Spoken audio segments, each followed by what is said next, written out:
मैं सही बात। ला इलाहा इल्लल्लाह कहता हूँ, मैंने नहीं देखा कि उस अब मैं कुछ कहने वाला हूँ, शायद मुझे ना ही कहना चाहिए, लेकिन कहने हकीकत है। कहने सेंसर कर देंगे ज़्यादा खतरनाक। हकीकत है, देखिए, तो हमारी प्लानिंग बहुत पहले से थी, क्योंकि एक पॉलिसी थी हमारी कि अच्छा, hope for the best, plan for the worst. बस उनकी कोई फ़ौज के अंदर कोई एक्सेप्टेबिलिटी नहीं है। आप किसी भी नहीं, सिपाही, किसी सोल्जर, किसी कर्नल, किसी ब्रिगेडियर से पूछ लें, वो सब कहेंगे कि ये चोर हैं। बिल्कुल सही। उस वक़्त जनरल आसिम मुनीर साहब डीजी आईएसआई थे। क्या हुँ, उनकी सोच उस वक़्त एज़ डीजी आईएसआई ये नहीं था कि ये दोनों भाई मुल्क का पैसा लूट के गए हुए हैं, कि इनने चोरी की हुई है? अवाम को इतना मायूस कर दो कि वो इलेक्शन के दिन निकले ही नहीं और हम इलेक्शंस मैनेज कर लें, तो फिर हुँ। इलेक्शंस नहीं हो। खान साहब का बैकअप प्लान बल्ले के इंतखाब के बगैर या अपने उम्मीदवारों को इलेक्शन में लड़ाने का ये क्या मंसूबा है जुल्फी भाई? इस पे कुछ थोड़ा-सा अगर बता सकें। सवाल ये कि ये मेन कि जब वापस आऊँगा तो क्या एयरपोर्ट से मुझे अरेस्ट किया जाएगा या मुझे अगवा किया जाएगा? सवाल सिर्फ़ ये है। या हो सकता है प्रोटोकॉल में आपको लेके जाएँ जिस तरह नवाज शरीफ साहब को लेके गए। बिस्मिल्लाहिर्रहमानिर्रहीम, अस्सलाम वालेकुम। मैं हूं सैबी काज़मी, आप देख रहे हैं फेसबुक और यूट्यूब। आज मेरे साथ जुल्फी बुखारी मौजूद है, काफ़ी अरसे बाद नज़र आए, मसरूफ़ हैं। एक लड़ाई लड़ रहे हैं बैरून मुल्क बैठ के, जो इंटरनेशनल मीडिया में आपको इस वक़्त पाकिस्तान का तहरीक इंसाफ का और इमरान खान के केसेस जो नज़र आ रहे हैं, उसमें जुल्फी बुखारी का बहुत बड़ा हाथ है। और इनके नाक़दीन जो हैं, आपको सियासी मुखालफिन जो हैं, उन्हें समझ नहीं आ रही है क्या स्ट्रैटेजी है इस वक़्त तहरीक इंसाफ की, जो बाहर बैठे लोग हैं वो क्या कर रहे हैं। इनसे पूछेंगे बातें, इलेक्शन क्या होते हुए नज़र आ रहे हैं। एक तरफ काजी फायज साहब ने तो आपको पता है इस पे बात करने से मना किया, लेकिन कल समात लग चुकी है, 17 जो दरख्वास्तें आई हैं। और इसके अलावा जो हाई कोर्ट में इस इलेक्शन समात के अलावा सुप्रीम कोर्ट में मुर्दा मुशर्रफ के बाद अब जुल्फकार अली भुट्टो को इंसाफ देने के लिए केस लग रहा है, लेकिन इमरान खान जो पाकिस्तान के मकबूल तरीन रहनुमा है, उनके केस पर कोई बात करने के तैयार नहीं। इमरान खान ने खत लिखा, 77 पेजेस का, 77 पेजेस के सबूत लगाए, लेकिन काजी साहब ने उसे रद्द कर दिया। इसके साथ साथ जो अलकादिर ट्रस्ट का मामला है, वो भी अभी केस चल रहा है। 190 मिलियन पाउंड का शेर अफजल मरवत पेशावर में कन्वेंशन कर रहे हैं, और इद्दत केस में, और इसके अलावा जुल्फी बुखारी साहब के नाकाबिले जमानत वारंट भी हैं। इन तमाम चीज़ों पे इन पे बात करते हैं। जुल्फी भाई, बहुत बहुत शुक्रिया, आपने वक्त दिया। सबसे पहले तो ये बताएं कि आपको क्या लग रहा है कि ये जो इलेक्शन है 2024 8 फरवरी की तारीख, इलेक्शन होते हुए नजर आ रहे हैं? अस्सलाम वालेकुम। देखें, इलेक्शंस की बहुत सिंपल एक स्ट्रैटेजी है। वो ये है कि अगर ये हालात पैदा हो जाएँ कि किसी न किसी तरीके से अवाम इमरान खान से और पीटीआई से हट जाए, तो इलेक्शंस हो जाएँगे। या हम्म, ऐसी स्ट्रैटेजी हो सके कि अवाम को इतना मायूस कर दो कि वो इलेक्शन के दिन निकले ही नहीं और हम इलेक्शंस मैनेज कर लें, तो फिर हम्म, इलेक्शंस नहीं हो जाएँगे। लेकिन जिस वक़्त सूरत-ए-हाल जो इस वक़्त चल रही है, वो ये है कि वो ये चीज़ें मैनेज नहीं हो रही। इसलिए जैसे कि प्लान ए, प्लान बी होते हैं सारे, तो ये सारे अभी लाइन अप हो रहे हैं, क्योंकि लोग समझते हैं कि यार पीटीआई फँसी हुई है मुश्किलात में। हाँ, हम हैं, ज़ाहिर बात है, हम पे ज़ुल्म हो रहा है, हम पे बहुत ज़्यादा हमें दीवार के साथ लगाया जा रहा है। लेकिन ब उसके बावजूद भी पीटीआई का वोटर हटा नहीं है और ज़्यादातर अवाम पीटीआई के साथ ही है और खान साहब की जो पॉपुलैरिटी है वो दिन-ब-दिन बढ़ती जा रही है। तो हम तो दीवार के साथ हैं, लेकिन हमारे पास तो ये ताकत है।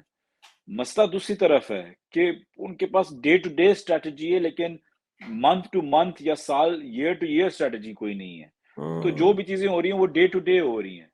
तो आखिर में मैं समझता हूँ कि अगर ये देखें, अगर ये सूरत-हाल हो कि यार पीटीआई को किसी न किसी तरीके से इलेक्शन से बाहर नहीं रख सकते, चाहे आप बल्ला ले लें, चाहे आप कैंडिडेट्स को जेल में डाल दें, सेकंड टियर कैंडिडेट्स को जेल में डाल दें, तो फिर इलेक्शन नहीं होंगे। अगर वो समझें हम्म, कि किसी तरीके से पीटीआई को बुरी तरीके से इस इलेक्शन से निकाल भी सकती है और पीटीआई का नाम-ए-निशान ना हो, तो तब इलेक्शन हो जाएँगे। सिंपल सी बात है। चाहे वो आमिर फारूक साहब के कोर्ट में जाएँ या कहीं और जाएँ, आखिर में आखिर में इसका लकूना और इसका फ़ॉर्मूला यही होगा at the hmm. End of the day. तो इसलिए ये बेसिस कवर कर रहे हैं कि आमिर फारूक भी सुन ले, ये कोई और भी सुन ले, फलाना ये वो, कि बेसिस कवर्ड हो। जिस तरह जो अभी आपने बताया उसमें तो ग्राउंड पे तो तहरीके इंसाफ ही नजर आ रही है। जिधर देखिए अभी आपका पेशावर में कन्वेंशन हो रहा है, कहीं पे भी आप 4 लोग इकट्ठे करें तो वो तहरीक इंसाफ की बात करते हैं, चाहे वो जहां मर्जी हो। ग्राउंड पे आपको पता है 90% इमरान खान की मकबूलियत है। तो ऐसे हालात में तो बज़ाहिर तो लग रहा है ये तहरीक इंसाफ को तो खत्म नहीं कर पाएंगे, तो फिर तो इलेक्शन ज़ कटाई में ही वही पड़े। वही मैं कह रहा हूँ कि लोग शायद समझें कि हम पे मुश्किलात हैं और हम एक मुश्किल में कि हमारी स्ट्रैटेजी नेक्स्ट क्या होगी। लेकिन हमसे ज़्यादा मज़ीद बाकी सब फँसे हुए हैं कि उनको अपनी स्ट्रैटेजी हुँ, समझ नहीं आ रही ना। उनकी बिल्कुल सही। स्ट्रैटेजी तो यही है कि पीटीआई को तोड़ें, मारें, अंदर करें, ख़त्म करें, लेकिन वो हो नहीं रहा। अब देखें, पीटीआई कोई हम पे तो नहीं चलती ना, वो तो चल रही है कि लोग खान साहब से मोहब्बत करते हैं, जो अवाम लोग पे। नहीं भी करते थे।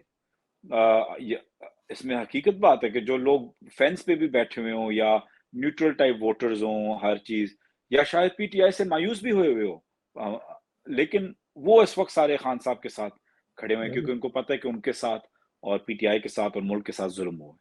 बिल्कुल सही तो बात है। इट्स जी, जी। इसलिए आप देख रहे हैं कि ये बढ़ता जा रहा है, ये स्नोबॉल इफ़ेक्ट है, ये बढ़ता हुँ। ही जाएगा। बिल्कुल सही। अच्छा जुल्फ़ी भाई कहीं भी आप लंदन में भी हैं, पाकिस्तान में भी आपको पता है अदालतों का जो निज़ाम है, माशरा जो बनता है वो इंसाफ पे है। जो अदालतों में इस वक़्त हो रहा है खिलवाड़, अभी आमिर फ़ारूक साहब के पास जो खान साहब के ऊपर 200 केसेज़ और उनके पास जो केस जा रहा है वो उसके ऊपर फ़ैसला 1-1 साल महफ़ूज़ रख के बाद में कहते हैं नहीं मैंने ही सुनना है। मतलब जिस तरह ये मज़ाक हो रहा है दिन दिहाड़े आपको कि आपको कोई उम्मीद नज़र आती है कि अदालतों से आपको लोगों को इंसाफ मिलेगा? देखिए, आमिर फ़ारूक साहब तो वाज़ेह तौर पे कौम के सामने अ, उनको सबको समझ आ गई है कि वो इस वक़्त कहाँ खड़े हुए हैं और उनसे हमें कोई उम्मीद नहीं है कि वो कोई भी चीज़ करे जो कानून के तहत हो या वो हक पे हो, सच पे हो, इंसाफ पे हो। वो ऑब्वियसली एक एजेंडा लेके चले हुए हैं, उनको एक एक रट्टा पढ़ाया गया है कि ये करना है और वही वो बेहतरीन तरीके से कर रहे हैं।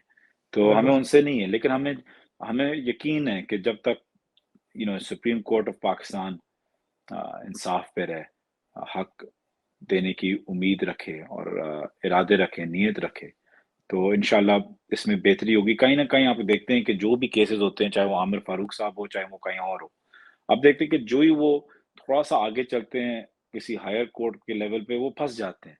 क्योंकि हुँ, याद रखें चाहे तोशा खाना हो, चाहे अल कादर हो, चाहे साइफ़र हो, चाहे फलाना ये हो, वो हो, दहशतगर्दी हो, जो भी हो, आपको ये यकीन रखें कि मैं ऐसे नहीं कह रहा, आपको पता है कि जब हम अपनी पार्टी पे भी तनकीद करनी हो, अगर हमने कुछ गलत किया हो, तो मैं कह देता हूँ। जी, जी। लेकिन यकीन रखें कि इन केसेज़ में कोई चीज़ नहीं रखी हुई। बिल्कुल अगर सही। आप डालें कोई चीज़ के खान साहब को घड़ियाँ नहीं बेचनी चाहिए थी, तो यार बाबा नहीं बेचनी चाहिए थी, मैं भी एग्री करता हूँ नहीं बेचनी चाहिए थी। लेकिन अगर आप इतने मायूस हुए हैं कि उन्होंने घड़ी बेची है, तो आप उनको वोट नहीं देंगे। आप उनको हुँ, जेल में नहीं डाल सकते इस चीज़ पे। आप सही यही बात। कह सकते हैं कि यार मैं चाहता हूँ कि मेरा प्राइम मिनिस्टर घड़ियाँ ना बेचता, उस वज़ह से मैं उनको वोट नहीं दे रहा, मैं फलाने और को दे रहा हूँ। यही आप कर सकते हैं ना, इसमें बिल्कुल कोई सही। और चीज़ तो नहीं है। तो ये चीज़ें जब आगे कोर्ट में चलती हैं तो इनमें कोई की टाँगें नहीं होती। तो ये मतलब फाइल्स खाली थोड़ी दिनों के लिए चल सकती है, फिर टाँगें इनकी गिर जाती हैं। बिल्कुल सही। अच्छा अभी आपने बात की इस तरह इद्दत का केस है इन्होंने जो खबर मानिका का मुलाज़िम लेके आए, जिस गाड़ी में लेके आए उसे, जिस तरह उसे लाया गया कोरोला में गरीब आदमी बेचारा और वो गाड़ी भी बाद में पता चली। अभी हाजरा साहिबा की किताब आई, फिर उसके बाद उससे पहले रिहाम खान की किताब थी, आशा गुलालई थी, फिर अभी एक लंबा बेशर्मी का जो सफ़र है, ये कहीं ख़त्म होता नज़र नहीं आ रहा।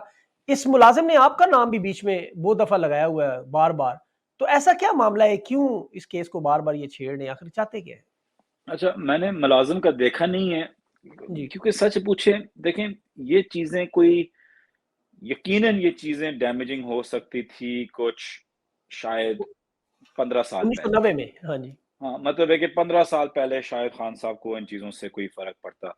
लेकिन खान साहब एक ऐसे शख़्स हैं जो जो कौम के सामने एक ओपन बुक की तरह है, खुली किताब की तरह है, सबको पता है उनकी हुँ, हर चीज़। लेकिन जो ये अभी जो ये एक घटियापन सामने हो रहा है, मैं बताऊँ कि इसकी कोई शेल्फ लाइफ़ ही नहीं है। सोचो कि एक औरत, मुझे पता नहीं क्या हुँ, हाजरा, पहली दफ़ा मैं नाम सुन रहा हूँ, लेकिन वो आके उसे इतना बड़ा लॉन्च और पैसे उस लॉन्च के तो उसने तो नहीं दिए होंगे, वो तो हमें सही सबको बात है। पता है।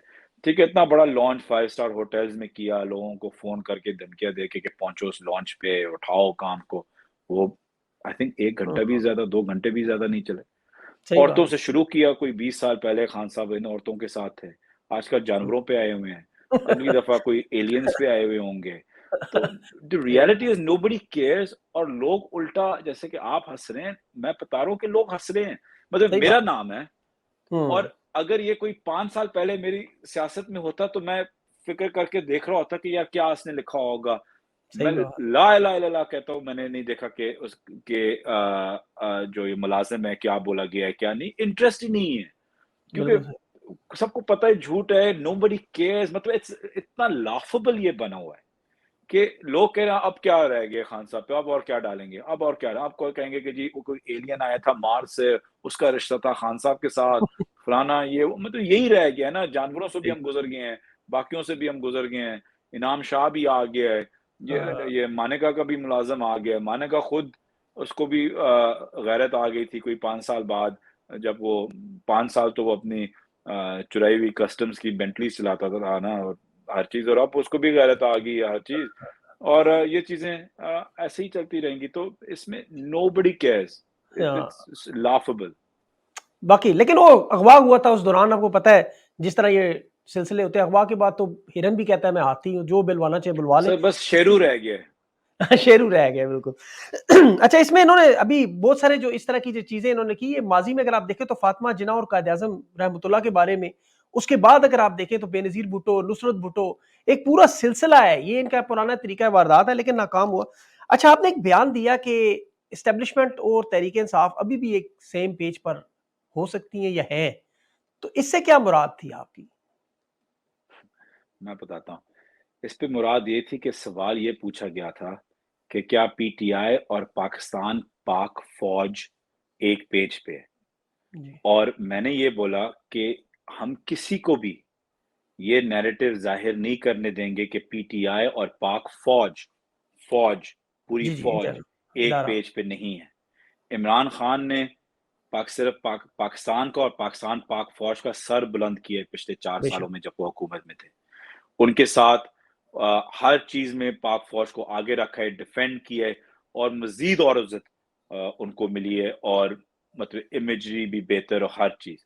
तो अगर अगर इख्तिलाफ थे, तो वो एक मौजूदा चीफ ऑफ आर्मी स्टाफ एक बंदे के, और एक मौजूदा प्राइम मिनिस्टर एक बंदे के इख्तिलाफ थे।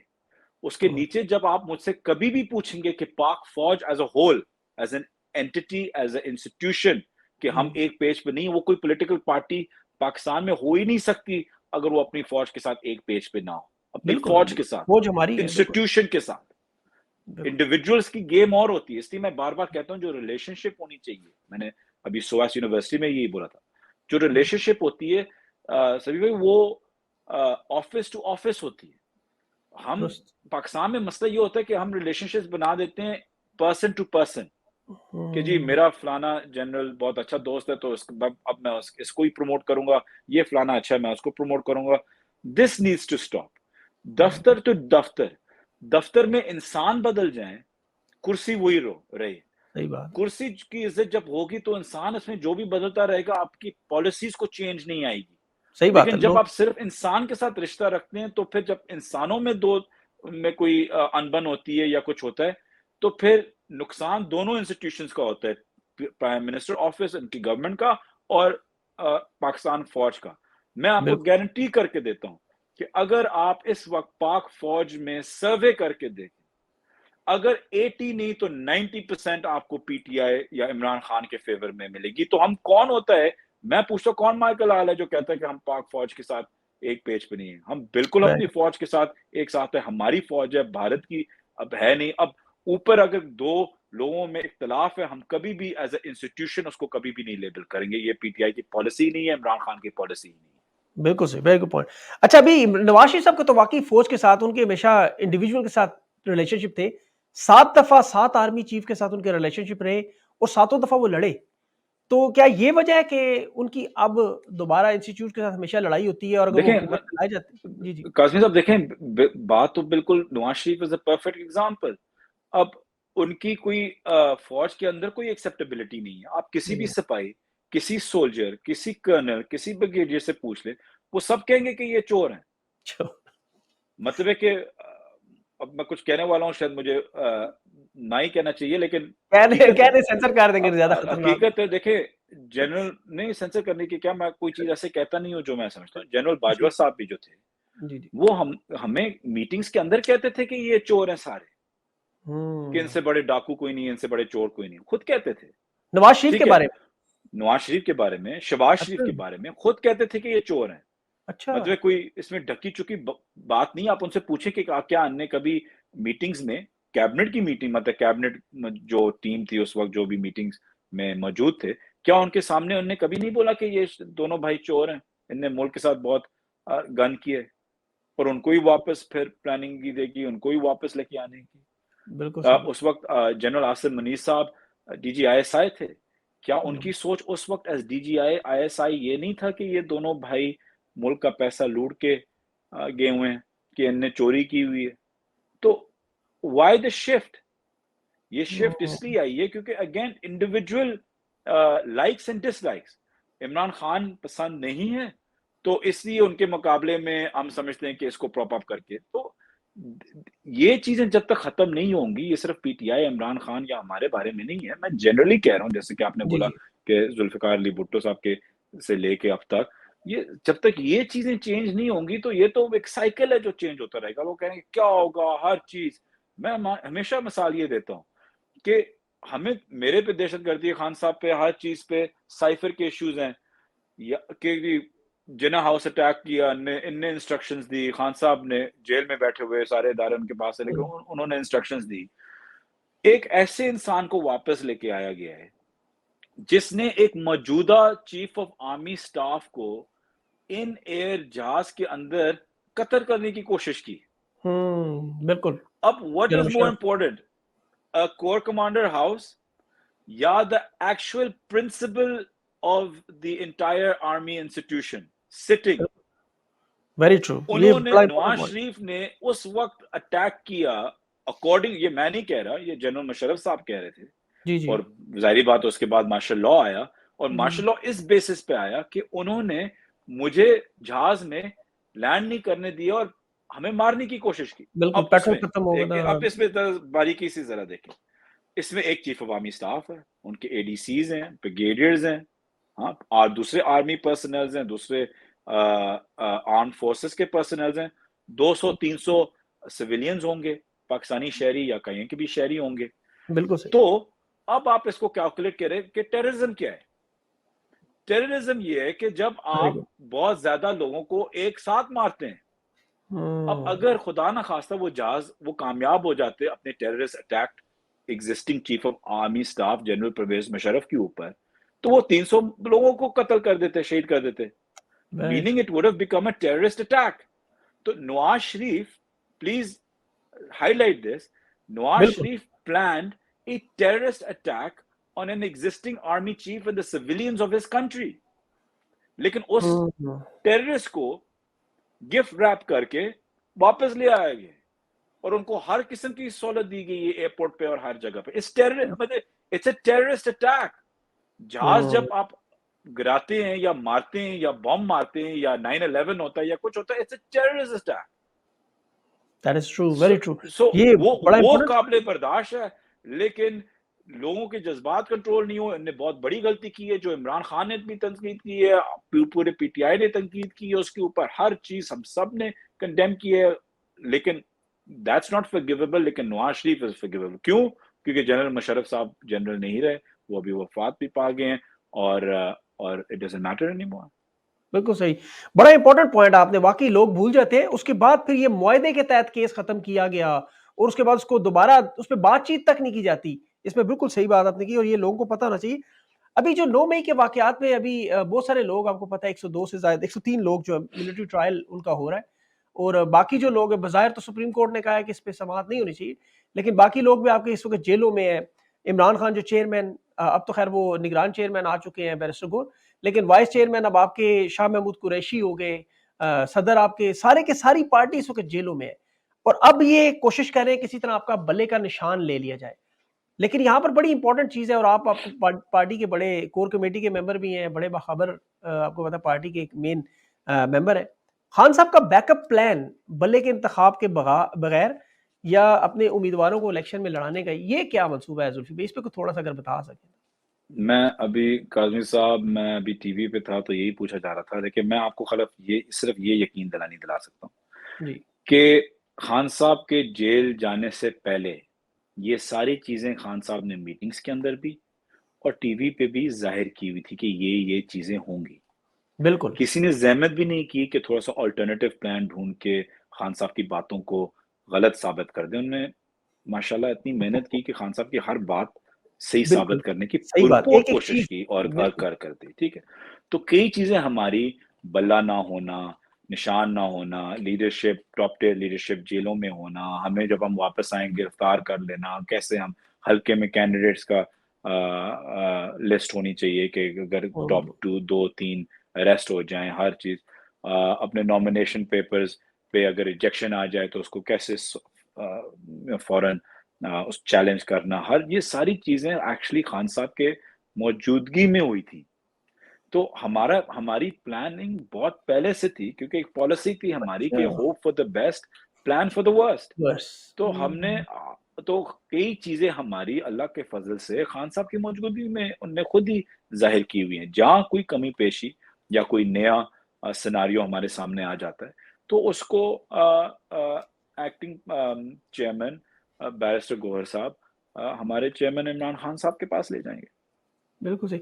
ये आपने बड़ी इम्पोर्टेंट बात की और ये बड़ी लोगों के लिए खुशाइन और उम्मीद की बात है कि आपको सब कुछ पता है कि क्या होना है, एक-एक चीज़, एक-एक स्टेप वाक़ई इमरान खान ने पहले भी बताया था।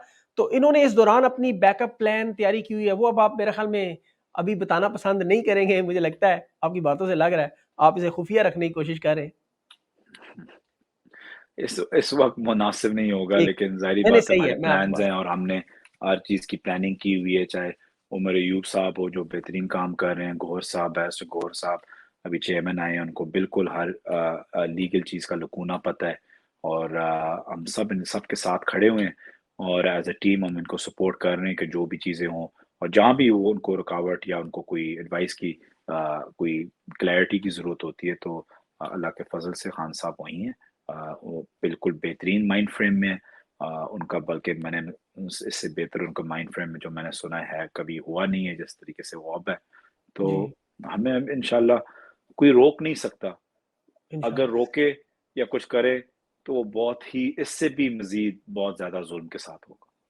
बिल्कुल, अच्छा अभी एक और दूसरी बड़ी इम्पोर्टेंट बात ये जो अभी इंटरनेशनल लेवल पे जो कोशिश हो रही है, जैसे आपने साइफ़र के मामले पे हमने सुना था अभी अलीमा खान साहिबा ने भी कहा था डोनाल्ड लू के बारे में अमेरिका में। फिर आपने एक पूरा चैनल चलाया था, खान साहब के इंटरव्यूज़ कंडक्ट करवाए थे, दुनिया भर में एमपीज़ उसके बाद अब ये सिलसिला कुछ थोड़ा-सा स्लो हुआ है। अब क्या अभी भी आप इमरान खान के जो अभी जो ज़ुल्म हो रहे हैं आपके तहरीक-ए-इंसाफ पे, जो इंसानी हकूक़ की खिलाफ़वर्ज़ी हो रही है, उस पे आप किसी इंटरनेशनल फ़ोरम पे बातचीत कर रहे हैं, कुछ सिलसिला चल रहा है? देखें, बातचीत चल रही है, इन्फॉर्मेशन चल रही है, अगले हफ्ते भी अच्छी मीटिंग्स हैं, लेकिन इंटरनेशनल मीडिया स्पेस इसको इस वक़्त आपको पता है इज़ फिल्ड अप फ़लस्तीन के कॉन्फ्लिक्ट मिडल के ईस्ट साथ। हाँ जी, बिल्कुल सही। तो जो अभी ये जो कॉन्फ्लिक्ट है इसने ज़्यादा स्पेस लिया हुआ है, लेकिन आहिस्ता-आहिस्ता पिछले दिनों कोई बड़ी खबर निकलती है चाहे खान साहब की स्टेटमेंट्स के हवाले से, चाहे कल के हवाले से आप आपने शायद पता नहीं देखा या ना देखा हो, कोई 40 कोई अखबारों से हमने कवर कराया था, न्यूज़ चैनल से कवर कराया था। तो जो भी कोई मूवमेंट होती है, तो फिर उस पे फिर हमारा काम होता है कि इंटरनेशनल मीडिया उसको सही प्रोपेगेट कल करे। कल का कौन-सा केस आपने क्या क्या कवर करवाया था ताकि हम लोग उसको खान हाइलाइट साहब की स्टेटमेंट्स का हाँ जी, बहुत अच्छा कवर जी, जी, कराया बिल्कुल, था, बिल्कुल। हाँ, एग्ज़ैक्टली जो 9 उन्होंने मिनट्स कोर्ट से मीडिया जो उन्हें कवरेज। स्टेब जी, वो लेकिन काफ़ी हमने इंटरनेशनल मीडिया पे कराया था। जी, जी, इंटरनेशनल मीडिया से ये भी लिखवाया है, चाहे इंडिपेंडेंट हो वॉइस ऑफ अमेरिका हो बिल्कुल।